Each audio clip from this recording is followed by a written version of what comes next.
When most vintage audio fans think of Marantz, they're not thinking of its earliest days. They're seeing it. That rich brushed aluminum faceplate, soft blue dial glow, gyroscopic tuning wheel gliding like silk between FM stations. That's the 2200 series, the second golden era of Marantz. Elegant, musical, affordable. From the 2230 to the 2270 and beyond, these receivers delivered true high fidelity to the living rooms of the 1970s. For many of us, this was our introduction to serious sound. But here's what most people don't know.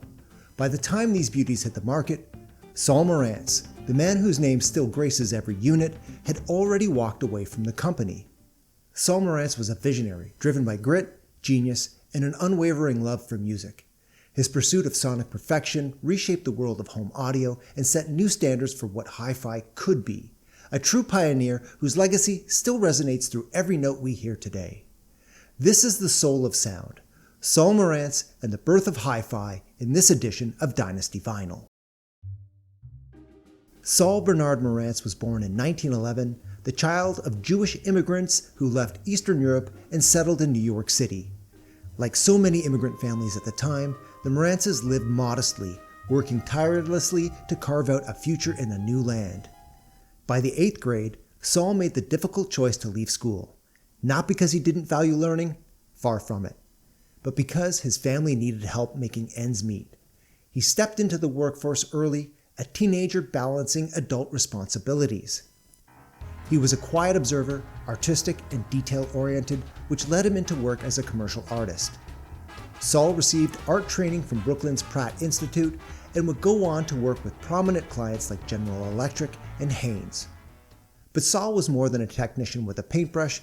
He was always looking deeper, thinking in systems. That same attention to form and balance would later show up in the symmetrical beauty of his component designs. In 1939, Saul met Jean Dickey at a St. Patrick's Day party. A graduate of Vassar College with a liberal arts degree, she was a brilliant and mathematically gifted woman who would become his wife and silent collaborator. Jean wasn't just supportive, she was integral. She helped calculate and verify the complex electrical values used in Saul's earliest audio circuits. She was, in many ways, the other half of the Marantz equation. In 1943, with World War II reshaping the world, Saul joined the Army Transportation Corps as a civilian. It was there he received his first formal training in electronics. Saul absorbed everything: radios, switching systems, maintenance protocols. This experience laid the foundation for his future as an audio equipment designer. By the time he left the military, Saul Marantz wasn't just an artist or a technician. He was a man with a passion, skill set, and drive to chase something bigger. After returning to New York from the war, Saul Marantz found a new passion: classical guitar. He and his wife Jean immersed themselves in the local scene, joining the New York Society for Classical Guitar. Meanwhile, a revolution was quietly unfolding in the world of recorded music. In 1948, the mono LP hit the market, forever changing how people listened at home. But there was a catch. Record equalization was a mess. With no industry standard, each label applied its own EQ curve, resulting in widely inconsistent playback. Saul, ever the perfectionist, was unimpressed.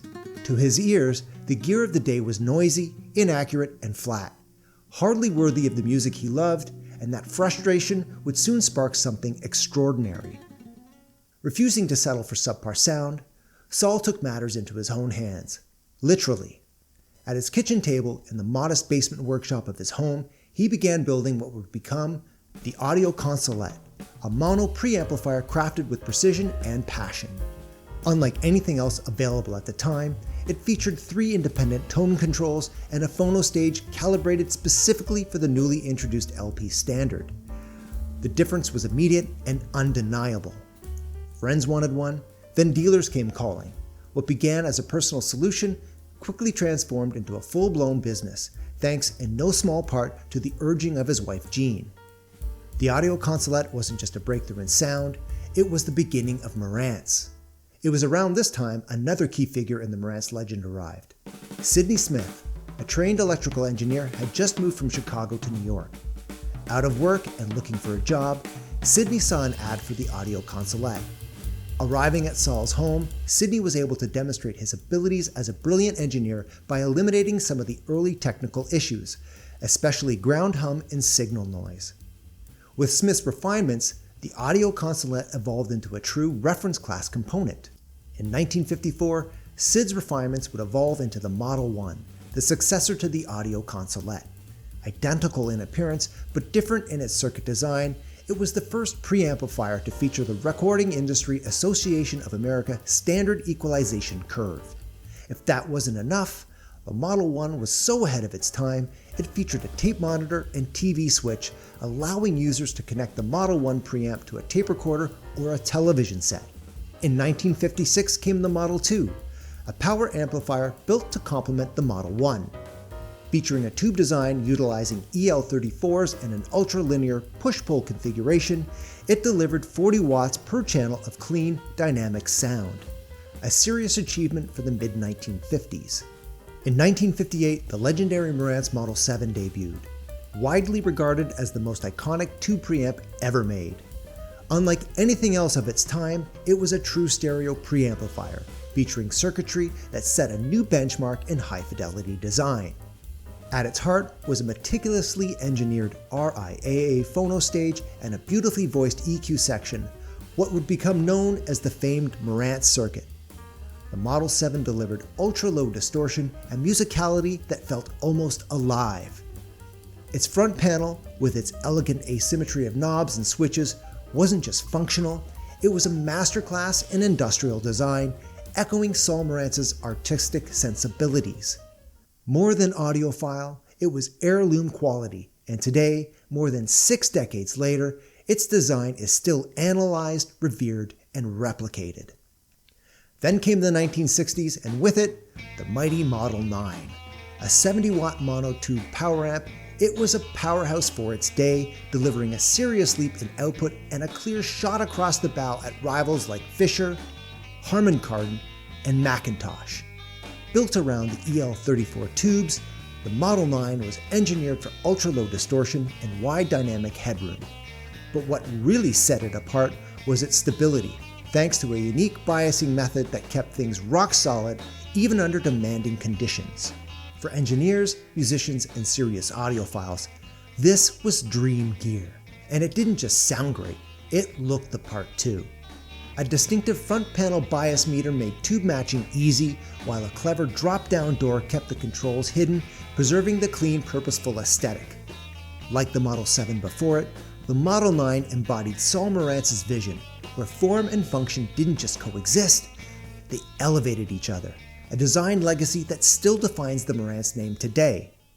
The rise of stereo FM broadcasting marked yet another milestone in the pursuit of high-fidelity sound, and audiophiles everywhere were eager to bring that crystal-clear signal into their living rooms. Saul Marantz saw that moment and met it with ambition.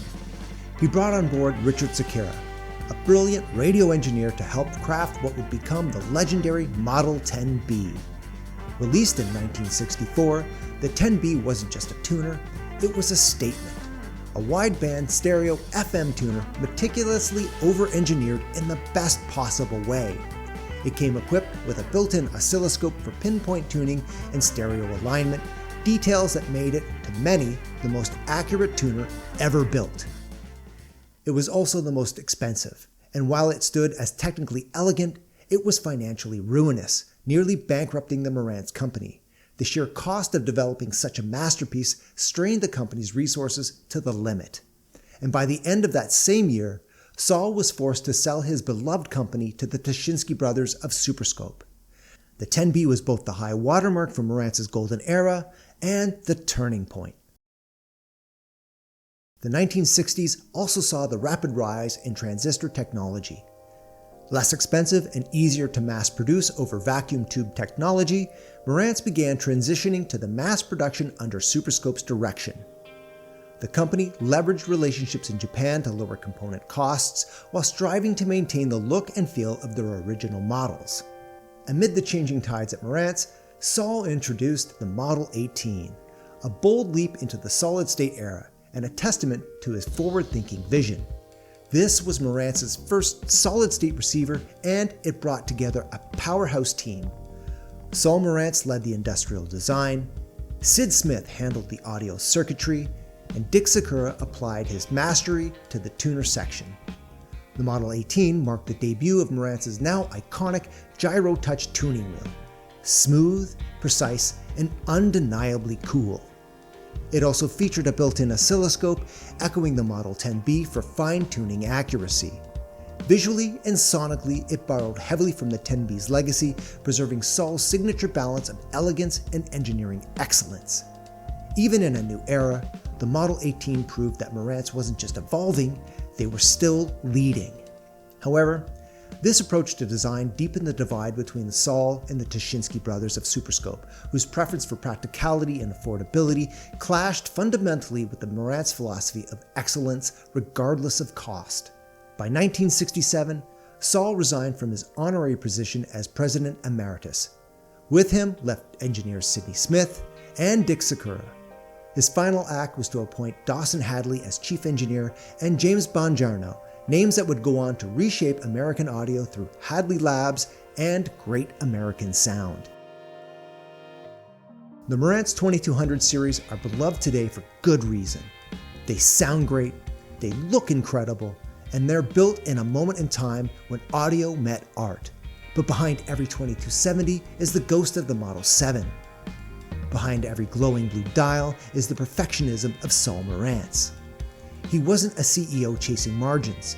He was a commercial artist, an immigrant kid from New York, a classical guitar lover, and a man obsessed with accurate sound reproduction.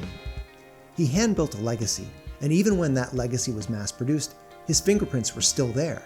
His circuits, his philosophy, his refusal to accept good enough.